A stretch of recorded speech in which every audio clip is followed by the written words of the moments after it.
Gloria al Señor. Amén. Creo la verdad que muchas veces no somos verdaderamente conscientes de lo grande y maravilloso que es nuestro Dios. Porque si lo conociéramos de verdad, no llevaríamos una vida tan religiosa, sino que tendríamos una vida de relación verdadera con Dios. El ser cristiano no es asistir a las reuniones, aunque debemos de hacerlo, porque la Biblia dice que no debemos de dejar de congregarnos. La vida cristiana tampoco consiste en vivir conforme a unas estrictas normas morales autoimpuestas. La vida cristiana consiste de verdad en tener una relación con el Dios viviente, el tener un encuentro con el Cristo resucitado. Porque cuando tenemos un encuentro con el Cristo resucitado, nuestra vida es transformada. Y ya no me tengo que esforzar por vivir conforme a unas altas normas morales, sino que Dios mismo engendra su naturaleza en mí y hace que yo viva por esas normas morales sin necesidad de que eso suponga un esfuerzo para mí. El ser cristiano es edificar nuestra vida sobre la roca. Y edificar nuestra vida sobre la roca no es otra cosa que mantener una relación personal con Dios y con la iglesia, que es el cuerpo de Cristo. Y el mantener una relación real con Dios no es que realicemos algún rezo cuando lo necesitamos, porque Dios es un Dios vivo y real. Yo quiero que pensemos los que tenemos hijos, si nos gustaría que nuestros hijos vinieran a hablar con nosotros solamente cuando necesitan algo.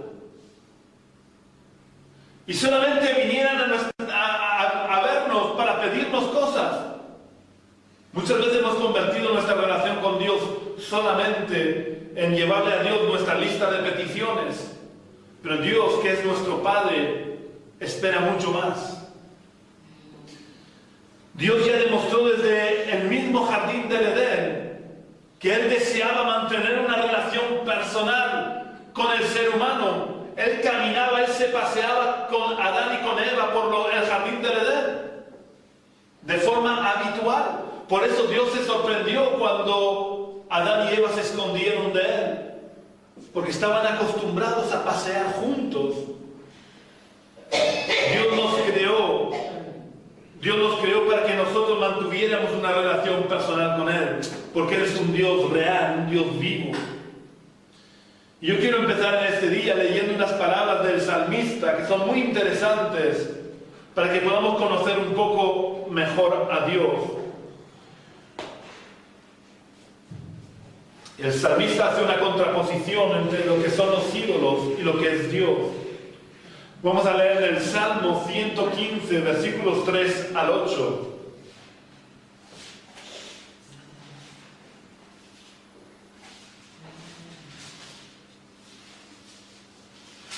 Salmo 115, versículos 3 al 8, dice el salmista: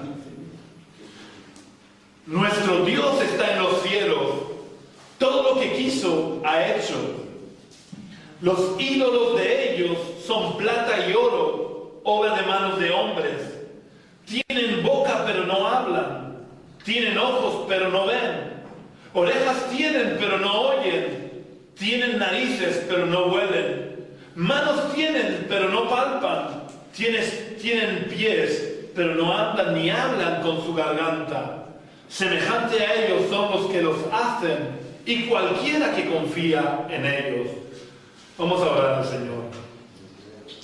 Señor y Padre Celestial, queremos darte muchas gracias porque tú no eres como los ídolos que tienen ojos pero no ven, que tienen narices pero no huelen, que tienen orejas pero no oyen, que tienen boca pero no hablan. Tú eres real, tú nos ves, tú nos hablas, tú mantienes una relación real con tus hijos, Señor. Estamos tan agradecidos porque te has revelado a nuestras vidas y nos has dado a conocer tu amor, Señor. Padre, queremos pedirte que en este día tú abras los ojos de nuestro entendimiento para que podamos conocerte un poquito mejor, Señor. Para que nos demos cuenta que tú eres real, Señor. Que tú quieres tener una relación íntima personal con cada uno de nosotros. Yo te pido, Señor Jesús, que nos ayudes a buscarte cada día. Oh Dios, que no vivamos una vida religiosa de venir solamente a las reuniones y ya está. Que seamos cristianos las 24 horas del día, los 365 días del año. Yo te pido que nos ayudes a edificar nuestras vidas sobre tu presencia, Señor. Yo te pido, Dios, que nos ayudes a ser hacedores de tu palabra. Oh Dios, por la autoridad del nombre de Jesús, yo reprendo, ato y echo fuera de este lugar toda influencia del reino de las tinieblas. Yo declaro y proclamo la victoria que Jesús obtuvo en la cruz sobre todos los principados de las tinieblas. Y echo fuera toda influencia del maligno, todo espíritu de ceguera. Yo lo ato en el nombre de Jesús. Oh Dios, y te pido que tú te manifiestes en este día, que tú nos hables, que nos hagas oír tu voz, Señor. Yo te pido que tú vivifiques tu palabra con tu Santo Espíritu, Señor. Y una vez más te entrego mi alma, mi cuerpo y mi espíritu, para que tú puedas usarte de mí en este día para hablar a tu iglesia, en el nombre de Jesús. Amén. El autor de este salmo, en estos versículos, hace una contraposición entre lo que son los ídolos y lo que de verdad es Dios. Los ídolos, no importa si son pinturas o esculturas, por muy caros que sean, tienen boca, pero no hablan. Sin embargo, nuestro Dios, aunque no lo veamos, tiene boca y habla. Ya en el Antiguo Testamento tenemos muchos ejemplos de que Dios habla. Algunos de estos ejemplos los tenemos con Noé. Dios le habló directamente a Noé y le advirtió de que él iba a ejecutar su juicio sobre la tierra e iba a destruir todo ser viviente con un diluvio. Y Dios le dijo a Noé todo lo que tenía que hacer para salvarse él, con su familia y con las especies de animales terrestres y voladoras, para que no desaparecieran de la tierra. Pero Dios habló también a Moisés. Dios habló a Moisés desde la zarza que ardía, pero no se consumía. Y a lo largo de toda la vida de Moisés, en muchísimas ocasiones, Dios habló con él. Y Dios habló con Moisés de una forma muy especial, porque Dios en cierta ocasión dijo: yo con mis siervos los profetas les hablo en visiones, en sueños, pero con Moisés le hablo cara a cara. Dios también habló a través de los profetas. Dios habló al pueblo de Israel a través de los profetas en muchísimas ocasiones. Israel no quiso escuchar a Dios y por eso Israel sufrió las consecuencias de los juicios de Dios. Pero Dios les advirtió con mucha frecuencia a través de los profetas. En el Nuevo Testamento vemos que como Dios habló con voz audible durante el bautismo de Jesús, diciendo: este es mi Hijo amado, en el cual tengo complacencia. También se volvió a escuchar la voz de Dios audible cuando Jesús estuvo en el monte de la transfiguración. Pero no solamente habló en estas dos ocasiones, sino que a lo largo de los 3 años de ministerio de Jesús en la tierra, Dios habló al mundo a través de su Hijo Jesús. Y una vez que Jesús ascendió a los cielos, Dios siguió hablando. Y nos lo encontramos, por ejemplo, hablando con Pablo en el camino de Damasco. Porque no olvidemos que Jesús es Dios. Y Jesús se le apareció a Pablo y le dijo: Saulo, Saulo, ¿por qué me persigues? Luego Jesús se le aparece a Ananías y le dice: vete a esta casa, porque ahí estás, Pablo, y quiero que le digas estas palabras. Durante toda la vida de Pablo, Dios estuvo guiando a Pablo. Dios es inmutable. Eso quiere decir que Dios no puede cambiar. Y como Dios no puede cambiar de la misma manera que en el Antiguo Testamento, en el Nuevo Testamento, y después durante el tiempo de la iglesia, Dios habló de la misma manera. Dios sigue hablando hoy en El problema está que nosotros no queremos escucharle y Dios no nos obliga a escucharle. Jesús dijo que Él estaba a la puerta del corazón llamando. Él no obliga a nadie que le abra la puerta. Él habla, Él nos llama, pero depende de nosotros si nosotros queremos abrirle la puerta de nuestro corazón o si nosotros estamos dispuestos a obedecerle. Dios nos habla hoy en día a través de su palabra, a través de la Biblia, pero muchas veces nos habla de forma directa al corazón. Dios pone su palabra en nuestro corazón, Dios nos habla al corazón. Y otras veces Dios nos habla a través de otras personas. Cuando, por ejemplo, escuchamos predicaciones, o nos puede hablar de forma directa a través de un profeta. Dios dice a través del profeta Jeremías: clama a mí y yo te responderé. Dios siempre quiere respondernos. Dios quiere hablarnos. El problema está que con mucha frecuencia nosotros no lo queremos oír. Dios no es un ídolo que tenga boca pero no habla. Nuestro Dios es real y tiene boca y habla. Por tanto necesitamos buscarlo de todo nuestro corazón para que podamos oír su voz y seamos guiados por su voluntad. Si seguimos más adelante en la reflexión del salmista, vemos que dice que los ídolos tienen ojos, pero no ven. Sin embargo, nuestro Dios tiene ojos y ve. Al igual que en el punto anterior, hay muchos ejemplos de que Dios nos ve y ve todo lo que ocurre en la tierra. Por ejemplo, Dios le dice a Moisés que ha visto cómo los egipcios estaban oprimiendo a su pueblo. Y por eso Él le envía a Moisés a libertar a Israel de la esclavitud de Egipto, porque Él había visto cómo los egipcios estaban esclavizando a su pueblo. El rey David dice en el famoso Salmo 139 que no hay ningún lugar donde nosotros podamos escondernos de Dios. Allí donde nosotros vayamos, Dios nos ve. Aunque esto a veces se malinterpreta, pensando que Dios está detrás nuestra mirando todo lo que hacemos con una vara para castigarnos inmediatamente ante cualquier cosa que hagamos mal.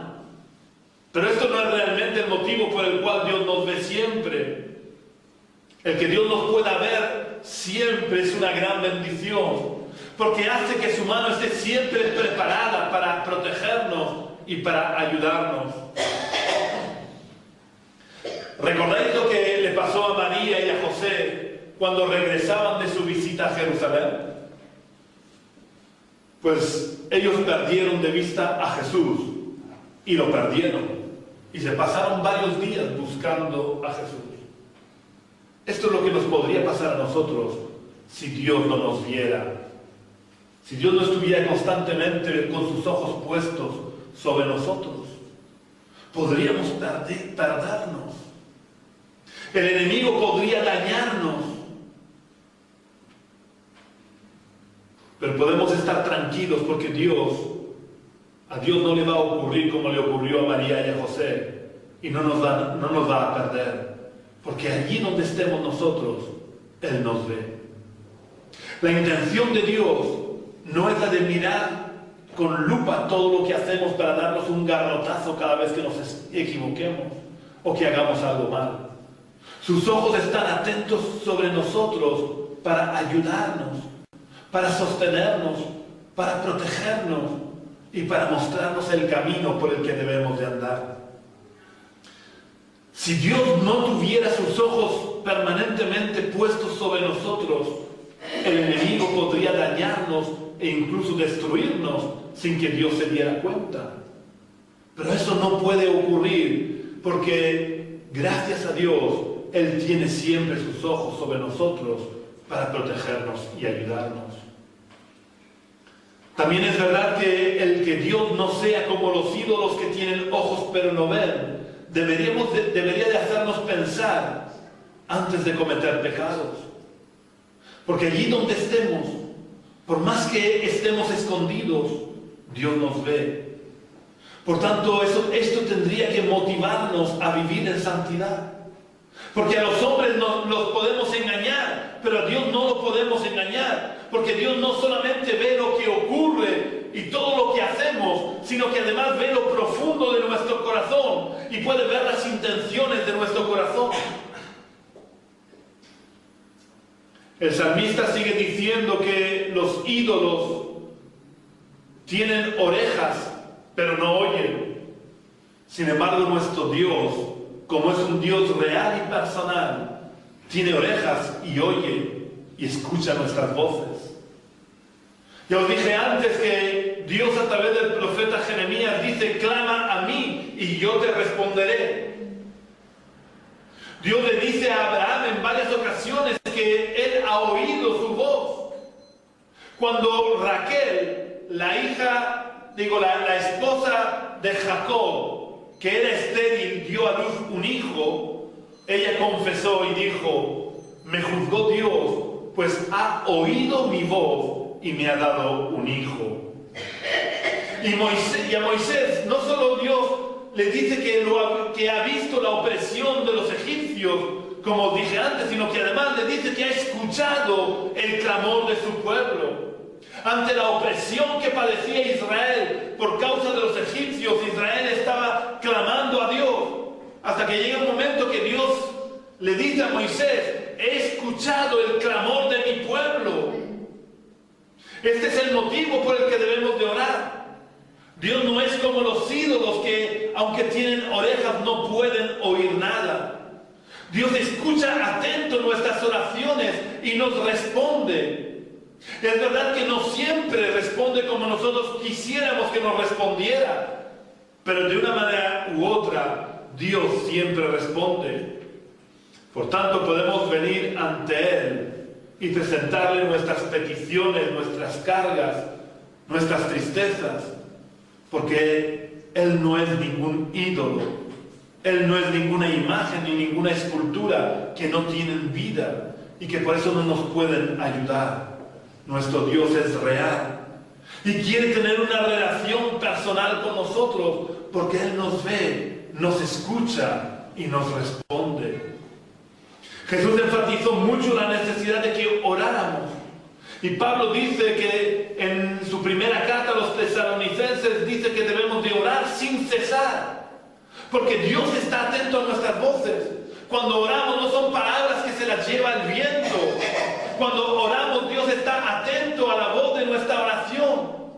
Dios quiere ayudarnos en nuestra necesidad, pero para que Él pueda ayudarnos tenemos que acudir a Él. Yo quiero que leamos lo que enseña el Señor Jesús en el Evangelio de Mateo, en el capítulo 7, versículos 7 y 8. Este es el primer libro del Nuevo Testamento. Evangelio de Mateo, capítulo 7, versículos 7 y 8.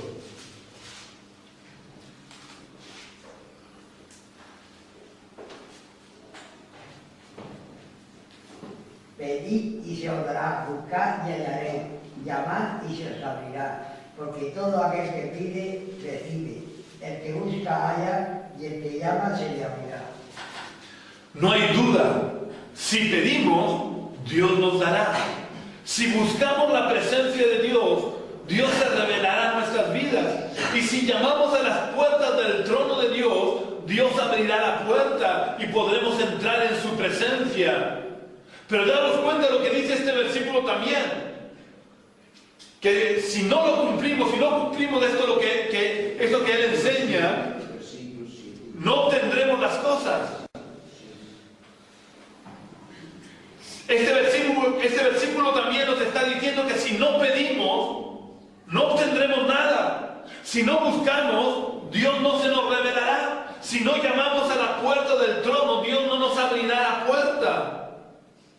Dios tiene orejas y nos oye y está atento a nuestras oraciones, pero Él está esperando que nosotros acudamos a Él. Y debemos de acudir directamente a Él, porque Él tiene su oído atento a nuestras voces. Yo quiero que penséis un momento. Mi mujer tiene fotos mías, pero yo vivo con ella.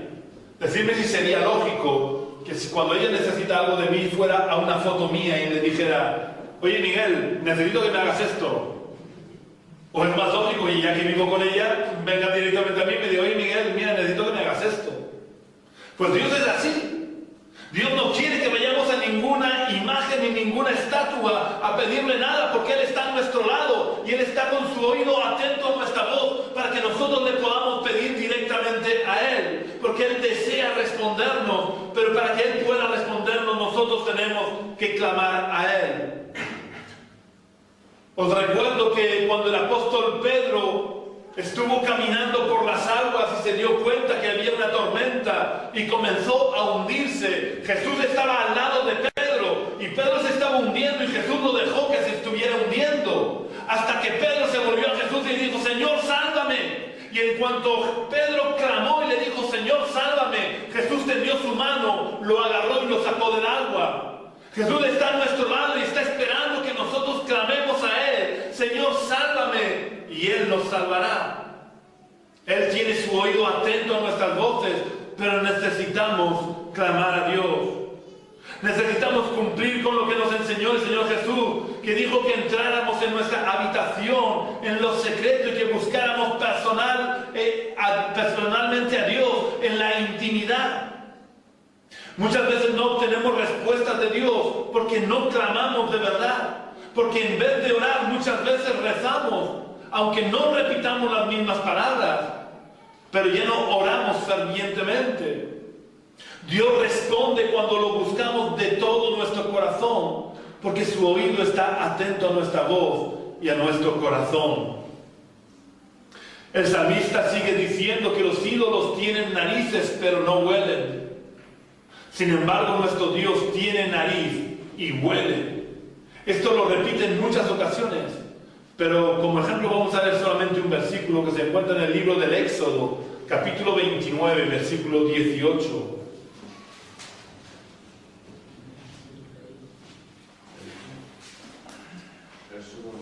Éxodo, capítulo 29, versículo 18.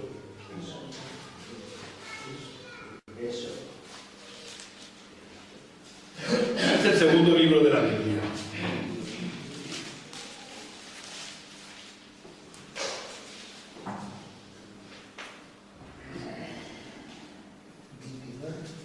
...29, 18. Cuando me montéis, por favor, leerlo, así no perdemos tiempo. Llamarás todo el carnero sobre el altar. Es holocausto de olor grato para Jehová. Es ofrenda quemada a Jehová.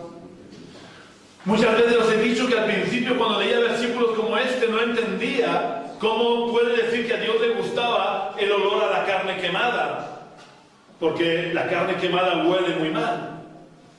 Pero cuando leyendo el Nuevo Testamento entendí la enseñanza de que nuestra carne es un impedimento, es un obstáculo para poder entrar en comunión íntima y personal con Dios, entendí el por qué Dios dice que le agradaba el olor de la carne quemada.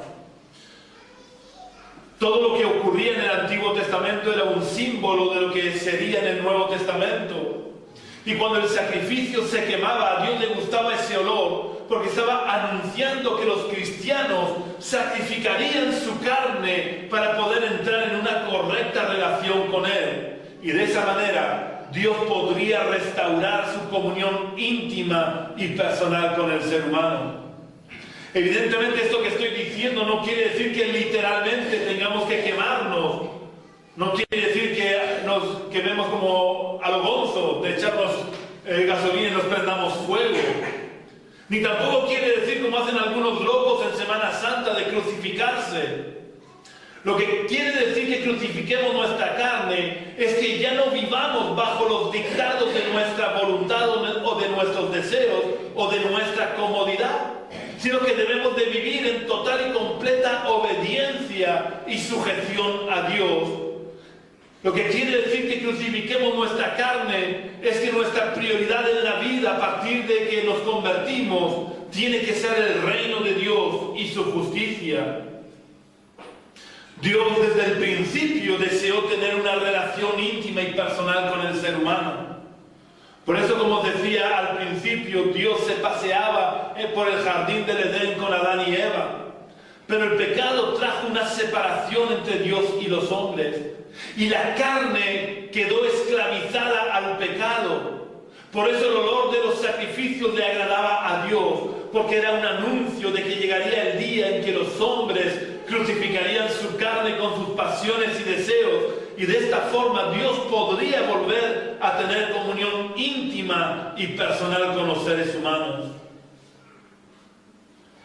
El salmista, en su descripción de los ídolos, sigue diciendo: manos tienen, pero no palpan. Sin embargo, nuestro Dios tiene verdaderas manos que palpan, que obran, que edifican, que construyen. Quiero que veamos ahora un episodio en la relación entre Dios y Moisés. Vamos a leer en el libro del Éxodo, en el capítulo 33, los versículos 21 al 23. Capítulo 33. Capítulo 33, versículos 21 al 23.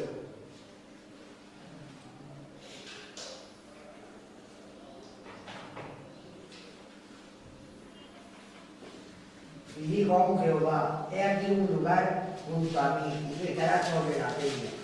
Y cuando pase mi gloria, yo te pondré en una hendidura de la peña, y te cubriré con mi mano hasta que haya pasado. Después apartaré mi mano y verás mis espaldas, mas no verás mi rostro.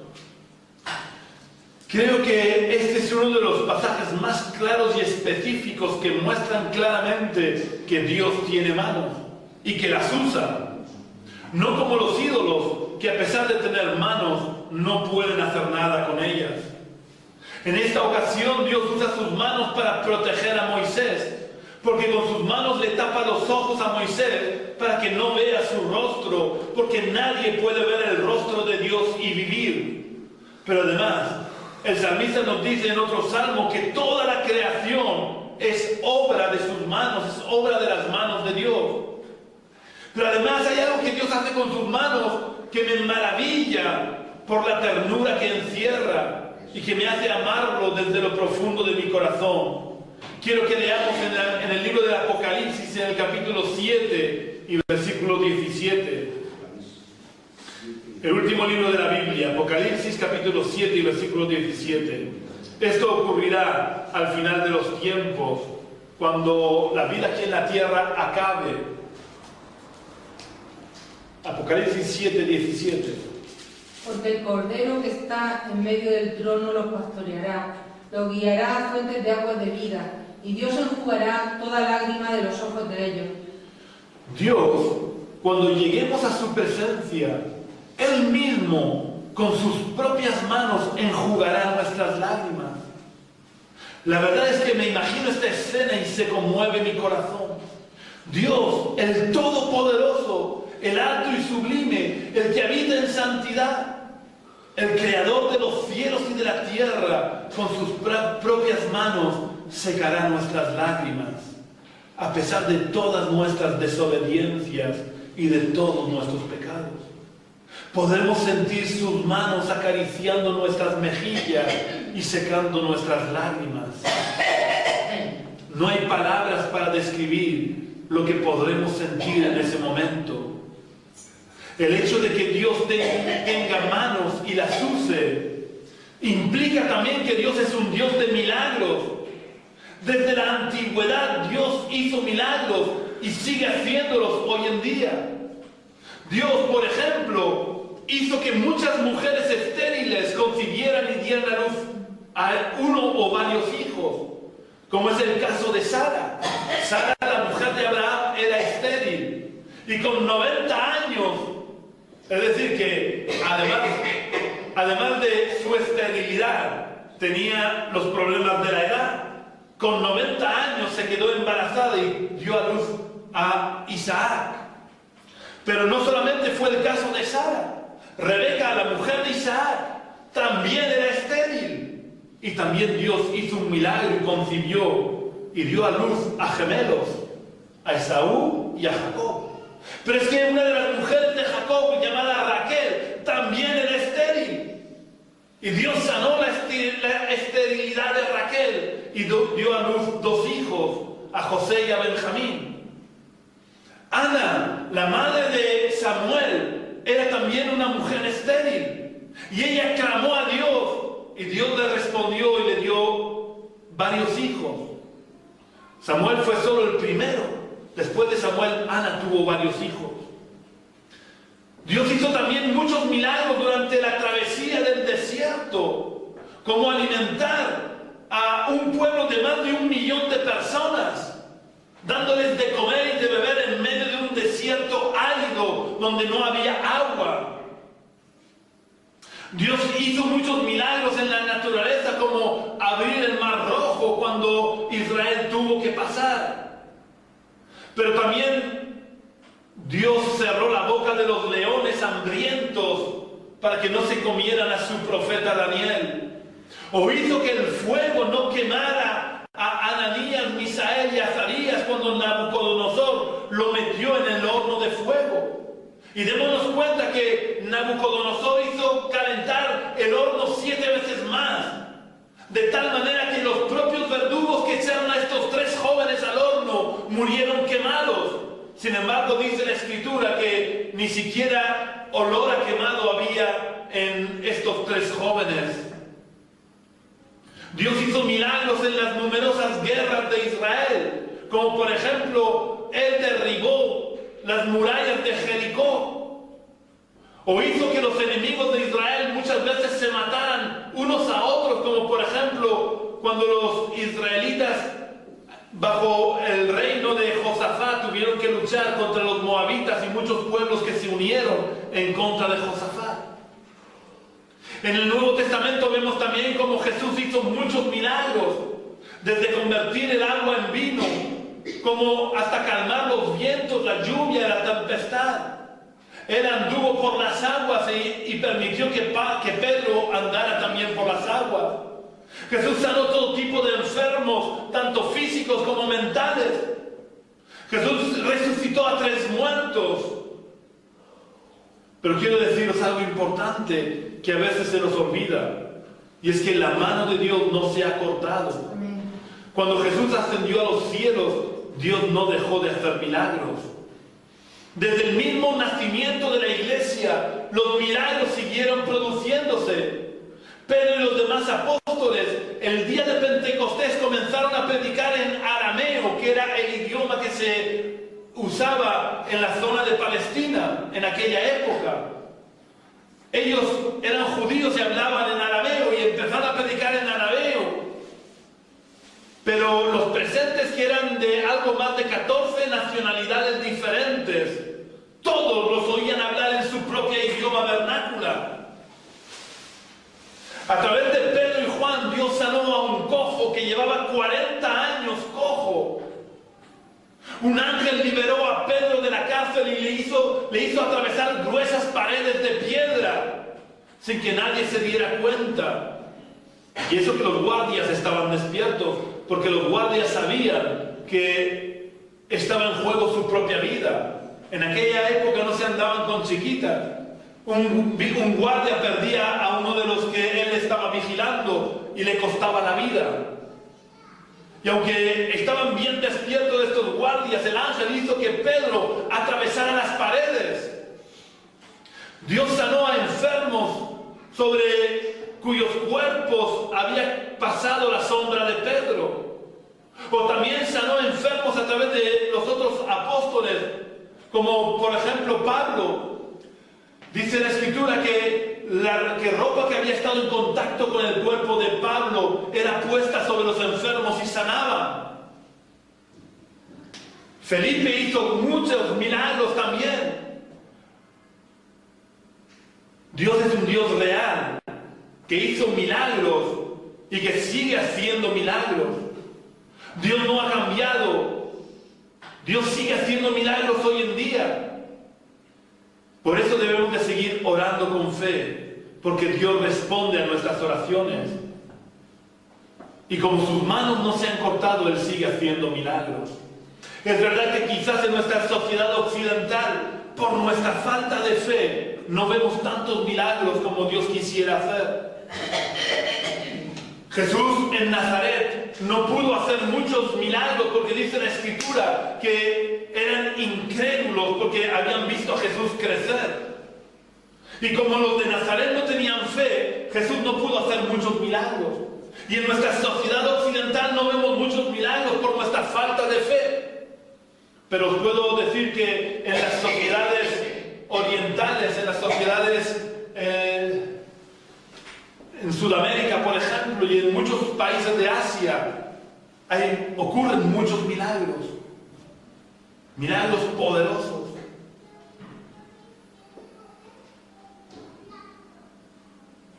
Pero aún en el mundo occidental Dios sigue haciendo milagros también. Dios sigue sanando enfermos. Y como ejemplo aquí tenemos a una mujer que es un milagro andante. Nuestra hermana Marucci. Hace 29 años que la operaron de cáncer y le dieron 6 meses de vida.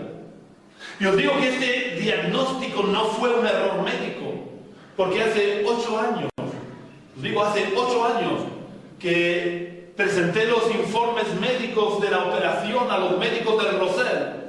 Y luego cuando ellos me informaron a mí, me dijeron, mira, tu madre, porque yo, para mí es como si fuera mi madre, y cuando voy al médico digo que es mi madre. Dice, tu madre debía estar muerta. Me lo dijo con esas palabras. Dijo, tu madre tenía que estar muerta. Dice, porque el cáncer que tenía era uno de los cánceres más agresivos. Dice, y para colmo, cuando la operamos, ya tenía metástasis en los ganglios linfáticos. Y por si faltaba algo, le aplicaron una cobaltoterapia que hoy en día no se emplea, porque es tan agresiva con el resto del cuerpo que es casi más perjudicial que los beneficios que puede traer. Por tanto, tu madre debía estar muerta. Me lo repitió varias veces. Pero gracias a Dios sigue viva, porque Dios sigue haciendo milagros. Y Dios sigue haciendo milagros no solamente en cuestiones de enfermedad. Dios sigue haciendo milagros sobre la naturaleza y sobre diferentes aspectos de nuestra vida.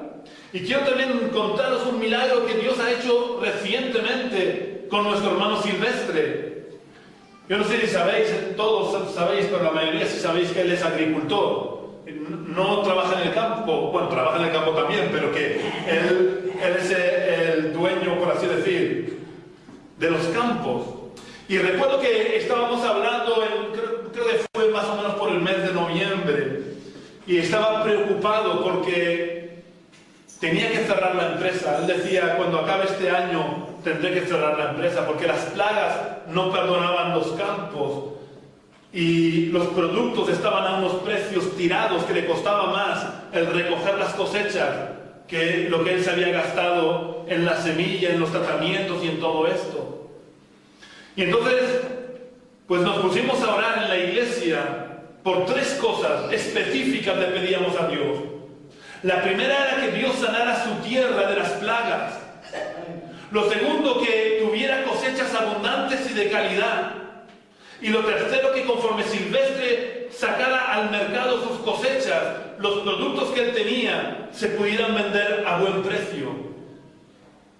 Pues sabéis, Dios ha respondido nuestras oraciones.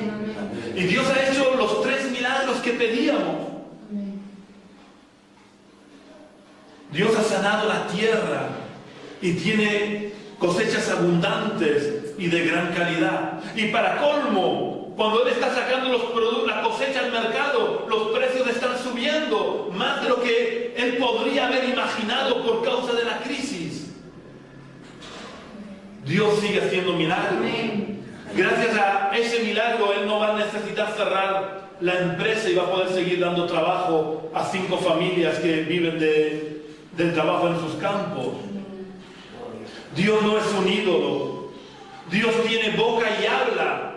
Dios tiene ojos y ve. Dios tiene orejas y nos escucha.